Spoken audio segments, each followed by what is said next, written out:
E justamente no dia de hoje, 2 de novembro de 1996, no domingo de manhã, eu desci as águas batismais lá no rio Sabará,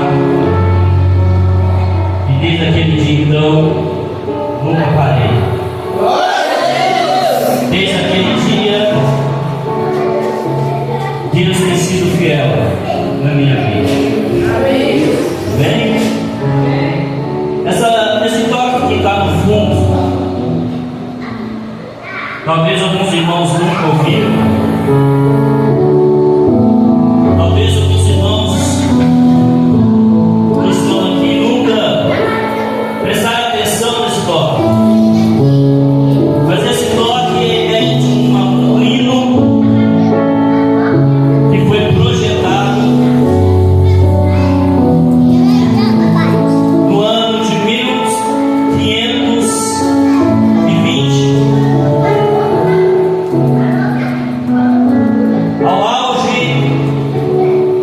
da Reforma Protestante.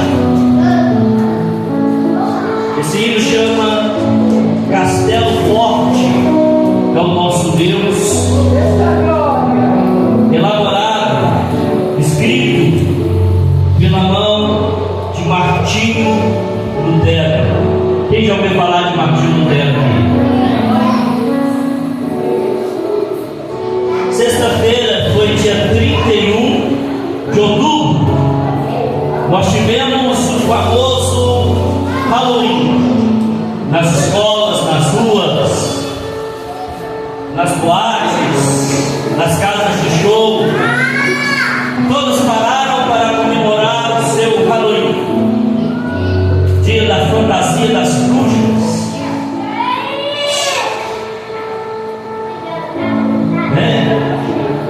Mas eu comemorei os 508 anos da Reforma Protestante. Por que Reforma Protestante? Porque a Reforma Protestante ela foi um marco na vida do cristianismo contemporâneo. A Reforma Protestante ela é o dia mais importante para nós do século 21. Nós chamamos de evangélicos, crentes, cristãos. Não sabemos mais qual é a nossa pura identidade. Não é verdade? Você pergunta para um crente, é o que? Se é crente, se é evangélico ou se é cristão? Ele fala só tudo isso aí, mas um pouco. Ou então alguns vão olhar e falam assim, que? Eu sou servo de Deus. Não vai entender o que você está falando. Então, dia 31 de outubro, o mundo comemora o dia que eles quiserem, mas nós, igrejas do Senhor, a igreja missionária, eleitos pela graça IMEC, comemora o dia da Reforma Protestante. Amém? Nós vamos estar falando um pouquinho aqui do que é Reforma Protestante, para que você venha entender. Os observadores, os sommeliers de mensagem, quando eles escutam a gente falando assunto que também é importante para a igreja, eles logo começam a comentar: cadê Cristo? Cadê a mensagem sobre Cristo? Cadê a mensagem sobre salvação?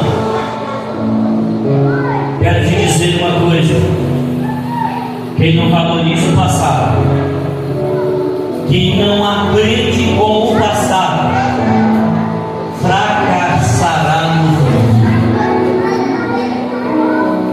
Quem não aprende com o passado, fracassará no futuro.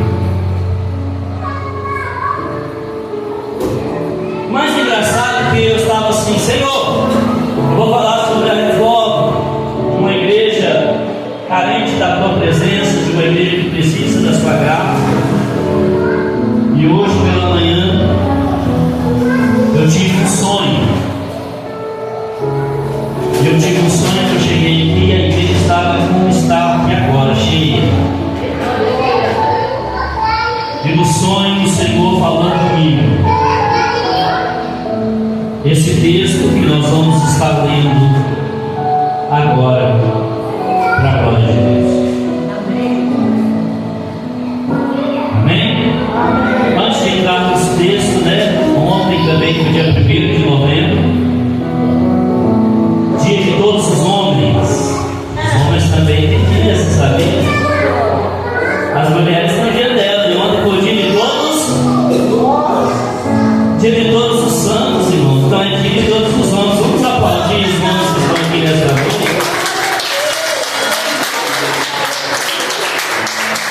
Então eu quero aplaudir o cara fechado comigo. Olha só. É mentira, mas eu não estou chegando.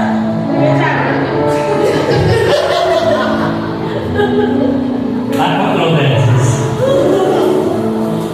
Amém? Glória a Deus. Abra sua Bíblia comigo, Provérbios, de número 22. Aleluia. Glória a Deus. Na medida que você for achando, por favor, fique de pé.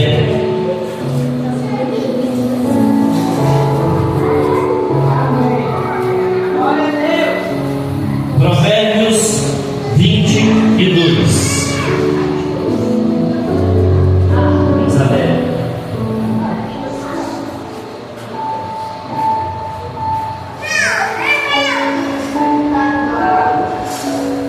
Provérbios de número 22. Quem achou, diga amém. Amém. Quem não achou, diga estou procurando ainda. Procurando aí. Aleluia. Glória a Deus.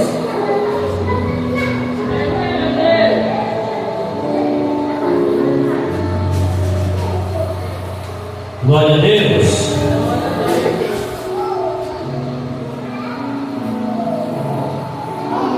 Provérbios de número 22, versículo 1, somente a parte A desse versículo foi que o Espírito Santo falou comigo em sonho hoje.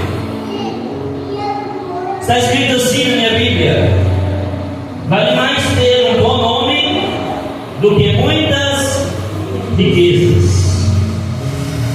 É isso que está na sua Bíblia? Amém. Então vamos ler como se fosse um coral bem bonito. Vou contar até 3. 1, 2, 3. Vale mais ter um bom nome do que muitas riquezas. Pode se sentar no seu lugar.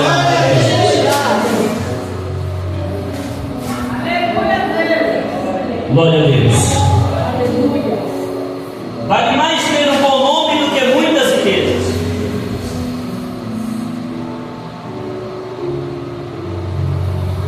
A boa fama é melhor do que o ouro e a prata. Uma das coisas que Satanás, ele mais batalha, mais luta, mais peleja, era para destruir o nome e a reputação de um homem de Deus. Ao longo da história, desde a cruz do Calvário até os dias de hoje, Satanás ele luta de todas as formas para apagar o nome de Cristo na história. E não somente o nome de Cristo, ele também quer apagar o nome dos seus adeptos, o nome dos seus adoradores, o nome dos seus seguidores. E nós, como igreja, precisamos estar atentos quanto a isso e aprender com o nosso passado, e aprender com o presente, e caminharmos avante como uma igreja verdadeira, para que o Evangelho de Cristo seja propagado às demais gerações que há de vir. Aleluia.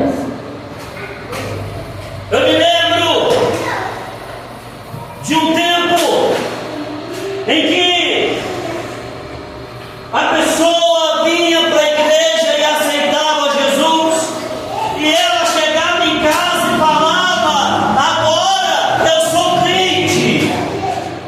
O que acontecia com essa pessoa? A família virava as costas para ela. Você é crente?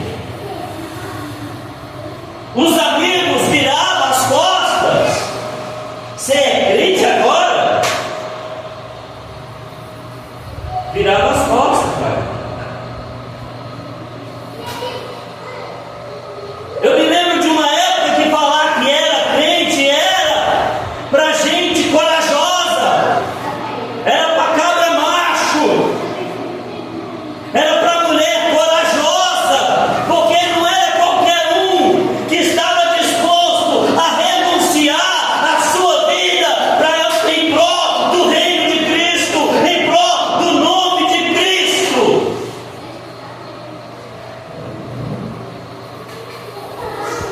Uma época que o camarada cheio de vícios andava de bar em bar, comprava e não pagava nos comércios. O camarada comprava, bebia aqui num bar, ficava devendo, aí ele passava na outra rua para ir no outro bar, porque lá no bar ainda vende para ele viável. Aí de repente ele some, desaparece.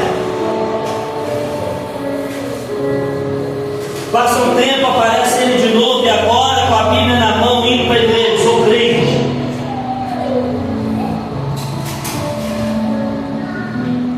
E agora ele crente, com a vida transformada, o que ele faz? Ele volta no bar aonde ele devia. Ele entra. O dono do bar talvez até olhe de olhar virado para ele. Já coça a cabeça, lá já vem o homem de novo. No dia estava com a Bíblia debaixo do braço, agora está entrando no bar de novo. Será? O que ele quer dessa vez? Aí o camarada chamava o dono do bar, pedia um refrigerante. O dono do bar coçava a cabeça e ele falava: me dá um refrigerante e soma tudo que eu te devia, que eu vou te pagar hoje. Aí ele ia lá, pegava o refrigerante e pagava a conta dele. Ele ia no mercadinho, que antigamente tinha muito mercadinho, tinha BH, né? Aí você ia no mercadinho, você comprava as coisas, o dono do proprietário do mercado anotava lá seu nome.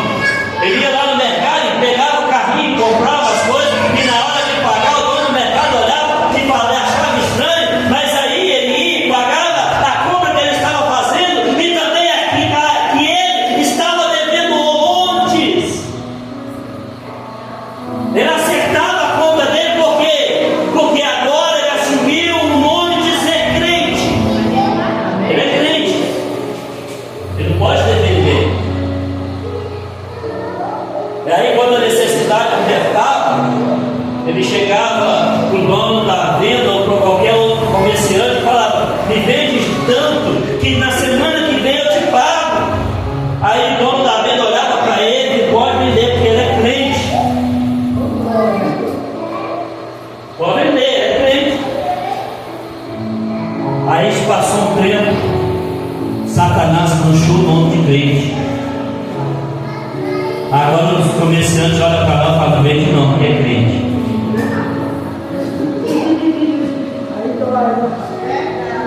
Você vai entrar na empresa, aí o patrão, a pessoa que está te entrevistando, olha para você e fala: é crente.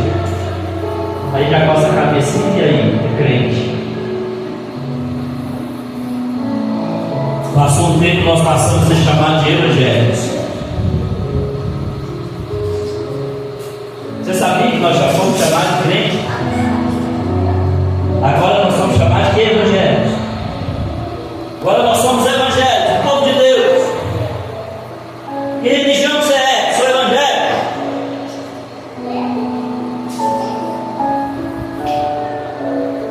E aí o evangelho moralista, liberal, defende mais uma bandeira política do que a palavra de Deus. Defende mais uma bandeira política do que a sua defesa agora está não na vida que você vive, mas está na vida daquilo que você fala, está na sua pronúncia. Mas a Bíblia Sagrada diz que pelo fruto conhecereis a árvore, e agora a gente está julgando a árvore pelo seu dialeto, pelo que ela fala, não pelo fruto que ela produz.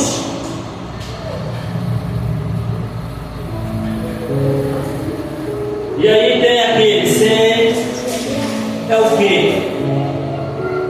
É evangélico? Ah, não. Nós fizemos boa parte dos que estão lá fora olhar para nós e sentir nojo de nós. Evangélico? Evangélico é preconceituoso. Evangélico é moralista. Evangélico não tem respeito na pauta religiosa, quer estar por cima da carne seca. Irmãos, eu fico muito triste quando sai o censo do IBGE ou de qualquer outra empresa que fala o número dos evangélicos no Brasil. Essa semana eu vi uma notícia que fala que o Brasil se tornou o segundo maior país cristão do mundo. E aonde está o fruto dessa árvore chamada Evangelho? Aonde está o fruto do Evangelho? Ou para onde o Evangelho está caminhando? E aí, eu entro agora no que eu escolhi para falar sobre a reforma protestante. Quem não conhece o passado, quem não aprende com o passado, não sabe aonde vai chegar no futuro. E a possibilidade de, quando eu não sei aonde eu vou chegar amanhã, a possibilidade de um fracasso é grande. E estudando o passado, eu quero dizer a vocês, crentes que estão aqui na IMEG nesta noite, o Evangelho brasileiro está caminhando para um futuro de fracasso, se não mudar, se não buscar de Deus um avivamento, se não buscar de Deus uma mudança histórica de atitude, de semente, de plantação e de colheita. Glória a Deus. Aleluia! Glória a Deus! Nós estamos cada vez mais meninos da fé. Amém, Jesus. Nós estamos cada vez mais leigos quanto às coisas espirituais. Nós entramos numa igreja, mas se o pastor falar uma palavra que não gostou, vai embora. Nós entramos numa igreja que se o pastor não sorrir, não cumprimentar para mim, eu vou embora. Ei, pastor também é homem, pastor também tem necessidade, pastor também tem dia triste, pastor também tem dia que ele não quer abraçar, ele quer ser abraçado.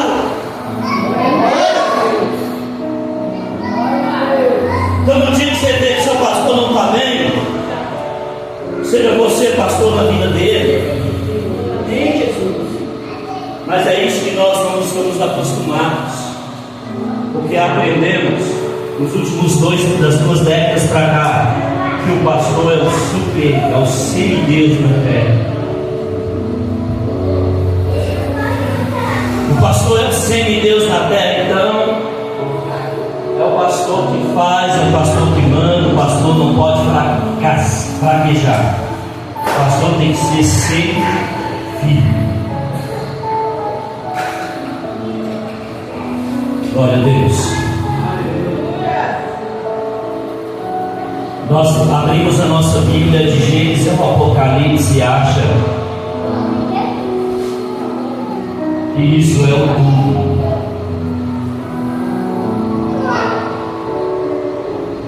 Mas depois que selou o Apocalipse, o que aconteceu? O que aconteceu na história depois que o último dos apóstolos morreu? Se eu perguntar aqui nesta noite, quem foi o último dos apóstolos a morrer? Quem sabe responder aqui nesta noite? Dos 12 que Jesus escolheu para apóstolo, qual foi o último que morreu? Quem sabe responder, levanta a mão. Fala alto. O apóstolo João. Preste atenção, e ele foi o único que morreu de morte natural. Ele passou pela perseguição de Nero. Ele passou pela perseguição de outros imperadores que vieram depois de Nero. Ele foi lançado dentro de uma fornalha de azeite fervendo, e o Senhor o livrou de lá. Depois disso, na sua velhice, ele foi lançado na ilha chamada Patmos para morrer ali solitário, que era como se fosse uma prisão da época. E ali o Senhor revelou o livro do Apocalipse. E depois a história vai dizer que João simplesmente dormiu no Senhor, partiu para a glória. Sabe qual foi a história dos outros apóstolos? Todos os outros morreram na espada, decapitados, enforcados, crucificados, inclusive Pedro. O apóstolo escolhido pelo Senhor Jesus para pastorear a igreja, o primeiro pastor da era do cristianismo, foi crucificado, e ao ser crucificado, a hora que for pendurar ele na cruz, ele grita para os seus malfeitores e diz: eu não sou digno de morrer como o meu mestre, me crucifica, mas de cabeça para baixo. Paulo, em Roma, decolado, homens era colocado, acorrentado aos pés de carroças de guerras, e a pessoa subia e chicoteava o cavalo, e o cavalo saía correndo, puxando aquela pessoa que estava presa à carroça, arrastando ela pelo chão da cidade. Outros cristãos daquela época do primeiro século eram lançados dentro do Coliseu para ser morto à espada, para ser morto pelas feras. E nós estamos brincando de cristão hoje, falando que nós somos perseguidos. Uma pessoa vai na internet e fala: ah, está perseguindo crente. Misericórdia.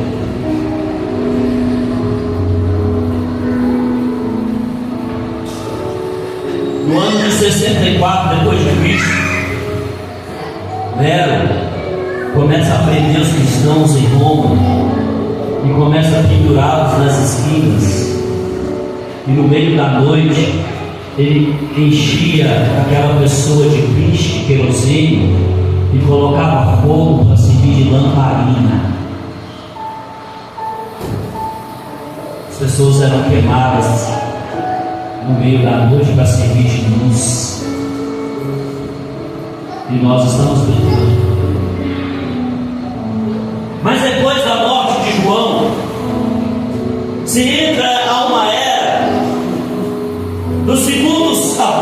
outros, segundo os discípulos.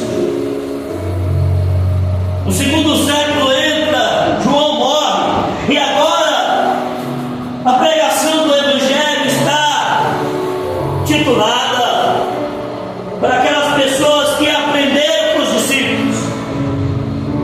É chamada agora a era da patrística, ou pais da igreja, pais primitivos, pessoas conhecidas pelo mundo católico como Santo Agostinho, chamado Agostinho de Hipona, uma das figuras mais importantes da igreja do segundo século. Pessoas como Eusébio de Cesareia, historiador,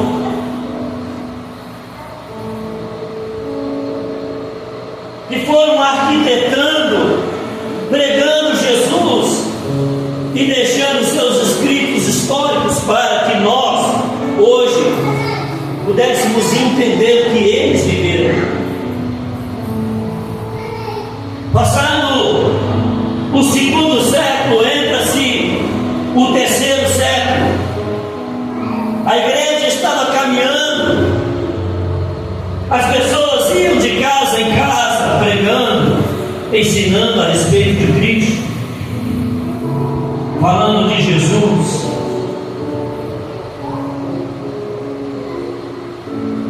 Até que no meado do século, Roma é completamente invadida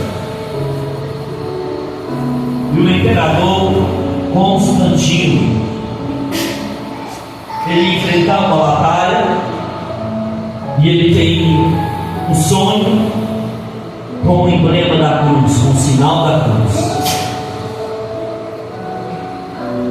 E nesse sonho ele sonhou com a cruz e dizendo: com essa força você vencerá a batalha. E ele coloca o emblema da cruz em todo o seu exército. O exército vence a batalha. Constantino se converte a Cristo. Agora o que acontece? A igreja sai de casa, passa para templos. O imperador não pode entrar numa casa simples. A pessoa mais importante do mundo não pode entrar numa casa simples, mesmo que seja para adorar a Deus. Então, vamos fazer uma capela, vamos fazer um templo. E aí, agora as pessoas saem de casa e começam a vir para o templo, para a capela, para adorar a Deus. No século IV,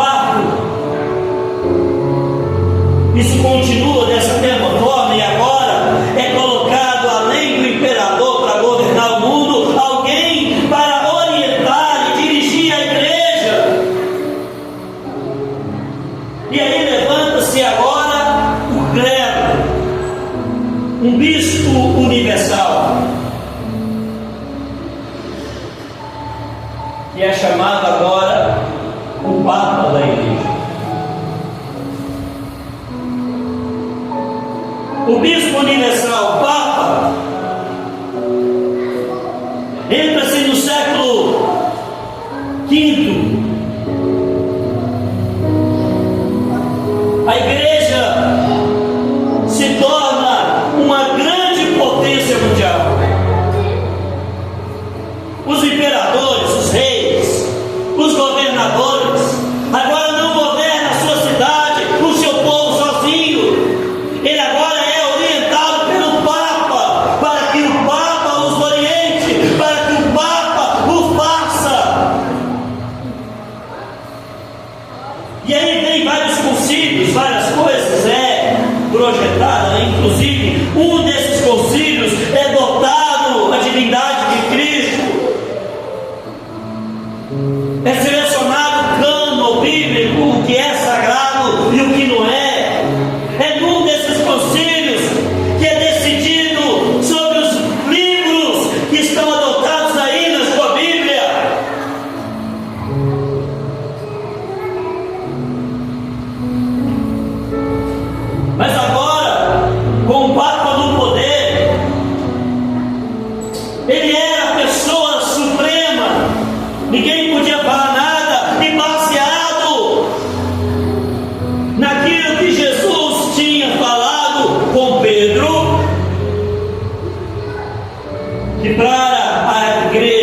Pedro é o primeiro Papa,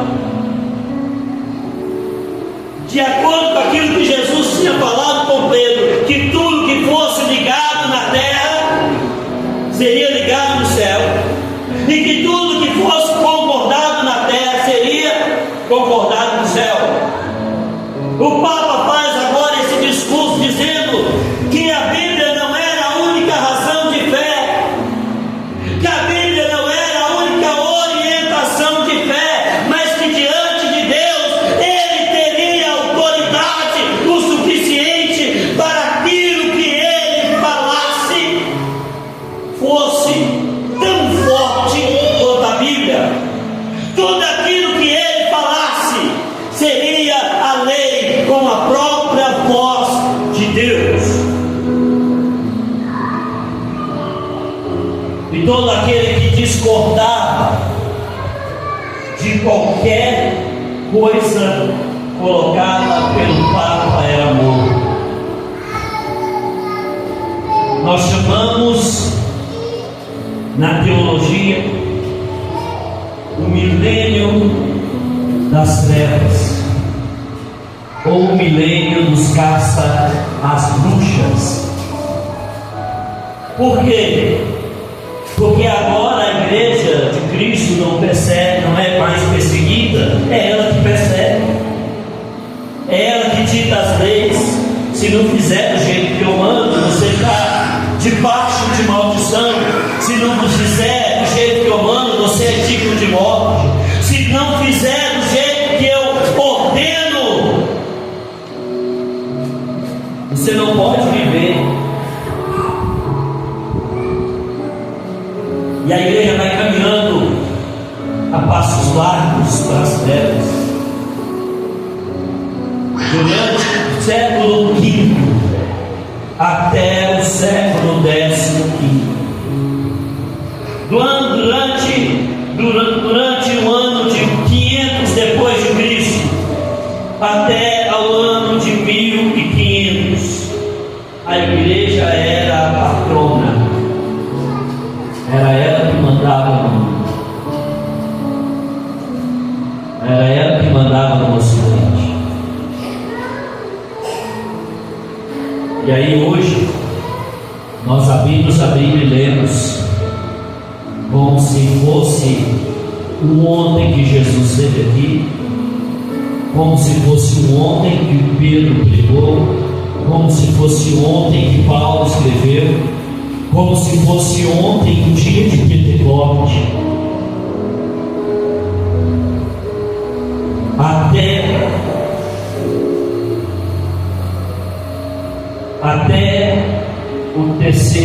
Até o quarto século, os seguidores de Cristo eram chamados de cristãos. Atos capítulo 11, versículo 26. Agora os discípulos são chamados de cristãos.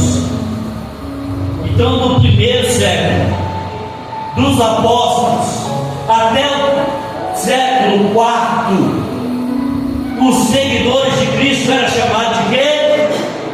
Cristãos. Segue Cristo é o quê? Cristão. Do século IV em diante é chamado de quê?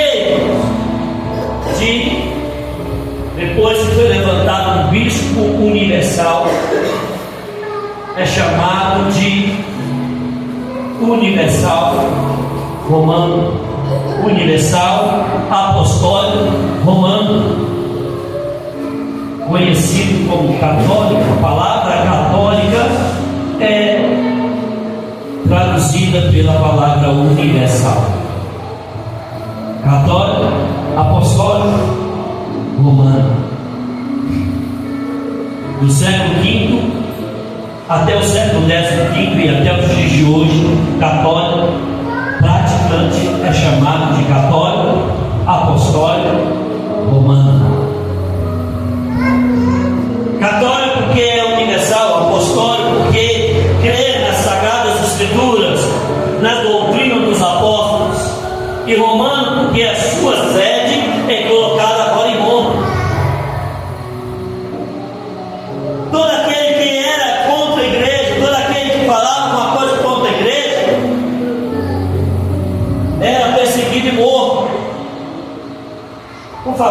2 envelopes de oferta para mim aí, alguém? Traz aqui para mim. Na Idade Média, no ano de 1500, o Papa chamado de Leão X, obrigado, o Papa chamado de Leão X, ele coloca no seu coração construir a Basílica de São Pedro, essa mesma que nós conhecemos hoje. Toda vez que o Papa é anunciado como Papa, é lá que ele é anunciado, é lá que ele celebra as missas mais importantes. Que era aquele espaço por lá, é colocado dentro do coração do Papa. Vamos construir a Capela de São Pedro. E aí, a igreja agora foi implantada dentro da sociedade daquela época, que quando a pessoa morria, ela tinha 3 caminhos.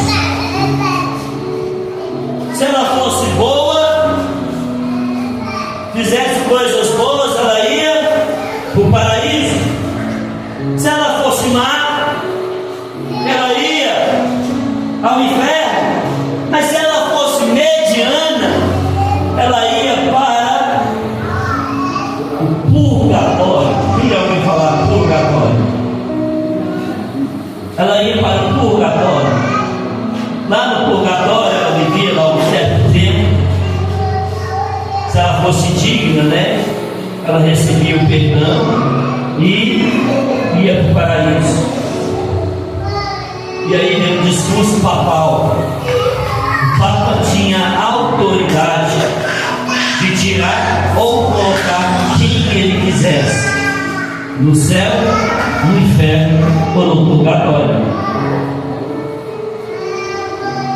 Irmãos, por que é importante falar isso? É muito parecido com os dias de hoje, velho. Vamos pegar algumas igrejas aí. O pregador está pregando, ele é a voz absoluta. O pastor está falando, ele é a voz absoluta. Ele coloca alguém no céu, ele coloca alguém no inferno. É a palavra do pastor que é válida. Não é parecido com os dias de hoje, não. É muito parecido com os dias de hoje. Olha, se você não concordar comigo, você está debaixo de maldição. Você não vai prosperar, você vai adoecer, vai acontecer isso, vai acontecer aquilo outro. É só parar de ir na igreja. Parou de ir na igreja, aconteceu alguma coisa de ruim, aí o pastor fala: está vendo aí? Você desobedeceu a sua voz do seu pastor, você desobedeceu a autoridade espiritual que Deus colocou sobre você.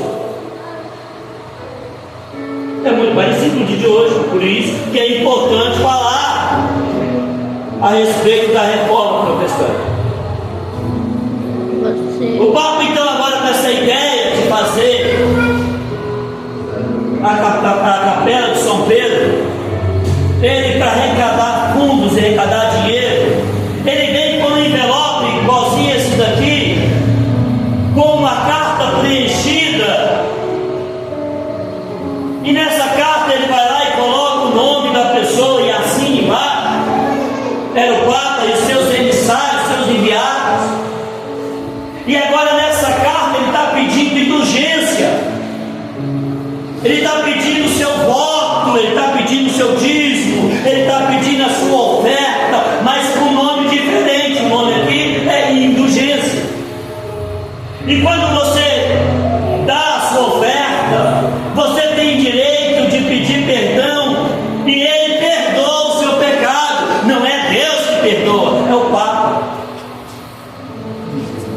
Tem muita coisa a ver com o dia de hoje. Eu tive um desprazer de ouvir uma pregação, de ouvir um comentário de alguém que pregou o seguinte, há um tempo atrás, não foi agora não, deve ter uns 20 anos isso. Se você pecou e o seu pecado teve custo, se você pegou e gastou no boteco R$100 de bebida, você tem que pegar um envelope e colocar R$100 de oferta para que o seu pecado seja perdoado. Eu Eu tive o desprazer de ouvir que alguém pregou isso.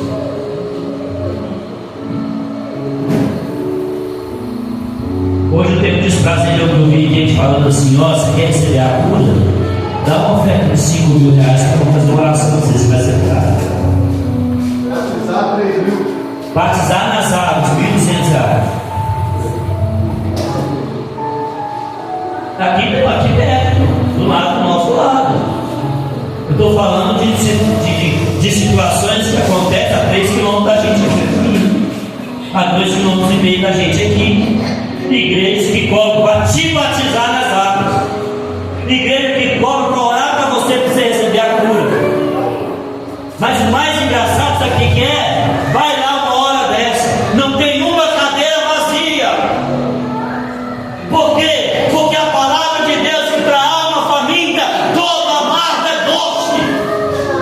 É melhor satisfazer a fome de quem está faminto com aquilo que é amargo. Mas na neve, você está faminto, você come feijoada, você come mocotó, você vai daqui é pó. Aleluia. Você come coisa forte. Amém? Então o Papa agora está passando em Belo Pinto. Seu parente morreu. Você não tem certeza que ele foi para o céu, está no purgatório, você dá uma oferta. Aí você vai receber uma carta com a assinatura do Papa, que o seu parente que estava no purgatório agora está no céu. Você quer receber a salvação? Dá uma oferta. Não importa o que você vai fazer, Marcelo, não importa o que você vai fazer daqui para frente. Você vai vender sua propriedade, vai trazer para a igreja, nós vamos te dar uma carta. Não importa se você vai ter carro, não importa nada que você quiser, seu lugar lá está garantido. Você vai comprar um pedaço lá no céu. Tem muita coisa a ver com o dia de hoje, não? E todo mundo que se opõe a isso morria. Uma das pessoas mais importantes veio em 1420. Ele se levanta contra essa autoridade papal, e ele agora é preso pela Igreja Católica, e ele é amarrado e queimado vivo. Mas ao ser queimado vivo, ele lançou uma profecia que diz: hoje vocês estão assando um ganso, mas daqui a 100 anos Deus levantará o cisne, cujo canto vocês não poderão. 100 anos.